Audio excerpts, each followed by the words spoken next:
YCP నేతల విస్తృత స్థాయి సమావేశంలో సీఎం జగన్ సంచలన వ్యాఖ్యలు చేశారు. వైసీపీ గెలిస్తే వాలంటీర్ల వ్యవస్థతో సుపరిపాలన చూస్తారని, లేదంటే జన్మభూమి కమిటీల అరాచకం చూడాల్సి వస్తుందన్నారు జగన్. రేపటి నుంచి 45 రోజులు మరింత కీలకమని ఆయన అన్నారు. విపక్షాలు చేసే విష ప్రచారం తిప్పికొట్టాలని సూచించారు. బూత్ కమిటీల పరిధిలో ఉన్న ఓటర్లను ఎన్నికల్లోపు 5 సార్లు కలవాలని ఆయన చెప్పారు. బూత్ స్థాయిలో పార్టీని వీలైనంత త్వరగా యాక్టివ్ చేయాలన్నారు. మరి ఇదే ఇష్యూకు సంబంధించి మరింత తాజా సమాచారాన్ని మా ప్రతినిధి హరీష్ని అడిగి తెలుసుకుందాం. హరీష్, మరి బూత్ కమిటీల పరిధిలో ఎలాంటి నిర్ణయాలు తీసుకోవాలని చెప్పారు? మరి వైసీపీ నేతలకు కావచ్చు, లేకపోతే జనసేన మిగతా కార్యకర్తలకు కావచ్చు, ఎలాంటి పిలుపునిచ్చారు?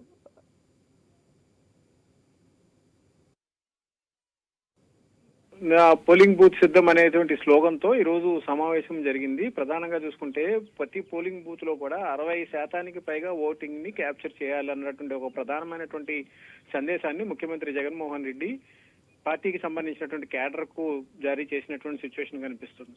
ఇప్పటి వరకు ముఖ్యమంత్రిగా పార్టీకి సంబంధించినంత వరకు రాష్ట్ర అధ్యక్షుడిగా ఉన్న తాను చేయాల్సిందంతా చేశాను, ఇకపై చేయాల్సిందంతా కూడా మీ చేతిలోనే ఉంటుంది, మీదే బాధ్యత తీసుకోవాల్సి ఉంటుంది. ఎందుకంటే ఇప్పటి వరకు ప్రభుత్వం నుంచి అందించాల్సినటువంటి కార్యక్రమాలు కావచ్చు, సంక్షేమానికి సంబంధించినటువంటి అంశాలు కావచ్చు, వాటన్నిటినీ కూడా పూర్తిగా పరిగణలో తీసుకొని ప్రతి ఇంటికి పూర్తిగా సంక్షేమ పథకాన్ని ఇచ్చామని చెప్పి ధైర్యంగా చెప్పగలిగేటువంటి సిచ్యువేషన్ లో మనం ఉన్నాం. కాబట్టి ప్రతి ఇంటికి వెళ్లి పోలింగ్ బూత్ లో ఉన్నటువంటి ప్రతి ఇంటిని ప్రతి వారానికి ఒకసారి అయినా సరే టచ్ చేయాలి. టచ్ చేసిన తర్వాత ప్రభుత్వం ఇచ్చినటువంటి సంక్షేమ పథకాలు ఏవైతే ఉన్నాయో వాటన్నిటినీ కూడా పూర్తిగా వారికి అందించినట్లుగా ఆధార్ కార్డుతో ఉన్నటువంటి డేటాను కూడా వారికి చూపించి ప్రభుత్వం ఈ స్థాయిలో చేసినప్పుడు మరోసారి జరుగుతున్నటువంటి ఎన్నికకి సంబంధించినటువంటి అంశంలో ఎందుకు వైసీపీని బలపరచకూడదు అనేటువంటి ఒక రకమైనటువంటి అంశాన్ని ప్రజల్లోకి తీసుకువెళ్లాలన్నటువంటి ప్రధానమైనటువంటి సూచన చేశారు. ఇప్పటి వరకు జరిగిందంతా ఒక ఎత్తు అయితే ఇకపై జరిగేది పూర్తిగా భిన్నంగా ఉండబోతోంది. ఎన్నికల సమయం కావడంతో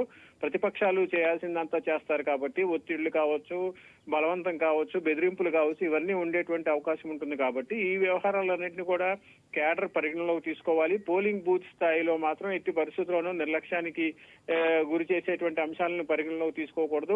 పూర్తి యాక్టివ్ గా ముందుకు వెళ్లే విధంగా క్యాడర్ అంతా సమాయత్తం కావాలని చెప్పి ముఖ్యమంత్రి ఈ రోజు హరీష్ మొత్తంగా ఒక 60% పైగా ప్రతి బూత్ లో 60% పైగా ఓట్లు రావాలి, ఖచ్చితంగా వైఎస్ఆర్సీపీకి అనుకూలంగా ఉండాలని జగన్మోహన్ రెడ్డి చాలా తీవ్రంగా ప్రయత్నాలు చేస్తున్న ఈ నేపథ్యంలో ఇలాంటి పిలుపునిచ్చారు. అయితే బూత్ కమిటీల పరిధిలో ఉన్న ఓటర్లను మరి ఎలక్షన్ లో ఒక 5-6 సార్లు కలవాలని చెప్పారు కదా, అంటే ఎవరు కలవాలి?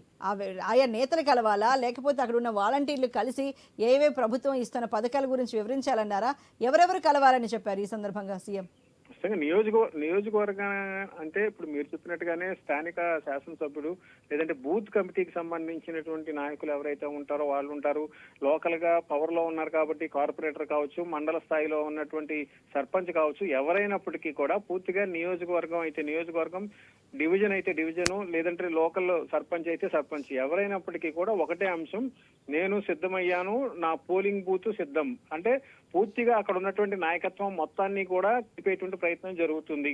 ఇందులో భాగంగానే ఒక వ్యూహాత్మకంగా వైసీపీ కూడా అన్ని వర్గాలను టచ్ చేయాలనే ఉద్దేశంతో ఒకవైపు సంక్షేమ పథకాలకు సంబంధించినటువంటి అంశాలని ప్రతి ఇంటికి వెళ్లి ప్రతి గడపకి వెళ్లి టచ్ చేసేటువంటి కార్యక్రమాన్ని ఇప్పటికే పూర్తి చేసింది.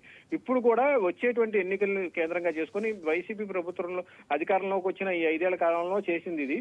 అంతకుముందు టీడీపీకి గవర్నమెంట్ లో జన్మభూమి కమిటీలు కావచ్చు, ఇతరత్ర అక్రమాలు కావచ్చు, వీటన్నిటిని కూడా ప్రజలందరూ కూడా ఎదుర్కొన్నారు. కాబట్టి ఇప్పుడు ఈ 5 ఏళ్ల కాలంలో చేసినటువంటి అంశాలు ఏవైతే ఉన్నాయో వాటన్నింటినీ కూడా పరిగణలోకి తీసుకోవాలి. తీసుకోవడం ద్వారా నేను సిద్ధం, నా పోలింగ్ బూత్ సిద్ధం అనేటువంటి ఒక స్లోగన్ ని పూర్తిగా పోలింగ్ బూత్ స్థాయికి తీసుకెళ్లడం ద్వారా అక్కడ ఉన్నటువంటి ఓటింగ్ ఏదైతే ఉందో దాన్ని 60% పైగా క్యాప్చర్ చేసుకుంటే కనుక 175 టార్గెట్ ఏదైతే పెట్టుకున్నారో హరీష్, ఈ సందర్భంగా మనం ఒకటి గుర్తు చేసుకోవాలి, గడప గడపకు ప్రభుత్వాన్ని ఖచ్చితంగా ప్రతి ఎమ్మెల్యే వెళ్ళాలి అంటే అక్కడ ఎంతటి అభాసపాలయ్యారు వైఎస్ఆర్సీపీ నేతలు, అలాగే కొంతమంది ఎమ్మెల్యేలు. అసలు ఎంత జగన్మోహన్ రెడ్డి పదే హెచ్చరించినా వెళ్ళలేని పరిస్థితులు మనం అక్కడ చూసాం.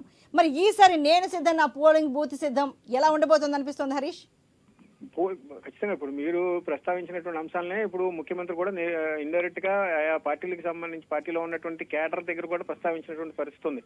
అందుకనే ఇప్పుడు సీట్ల సర్దుబాటుకు సంబంధించినటువంటి వ్యవహారంలో ఒక నియోజకవర్గంలో కొంతవరకు వ్యతిరేకత ఉన్నటువంటి వ్యక్తులు సర్వేలకు సంబంధించినటువంటి అంశాల్లో వెనకబడినటువంటి ఎమ్మెల్యేలని నియోజకవర్గాల్లో మార్పులు చేర్పులు చేసినటువంటి సిచ్యువేషన్ ఉంది. అయితే పూర్తిగా ఇప్పుడు ఒక నియోజకవర్గంలో నాయకుడి మీద వ్యతిరేకత వచ్చినంత మాత్రాన ఆయన ద్వారా ఓటమి పాలవుతామని చెప్పి సర్వేల ద్వారా తెలిసినప్పుడు ఆయన వేరే నియోజకవర్గానికి పంపించి అక్కడ మరొక వ్యక్తిని తీసుకురావడం ద్వారా టార్గెట్ ఏదైతే 175 ఉందో దాన్ని ముందుకు తీసుకెళ్లే ప్రయత్నం అయితే జరుగుతుందని మనం స్పష్టంగా చెప్పుకోవచ్చు. Right Harish, thank you very much.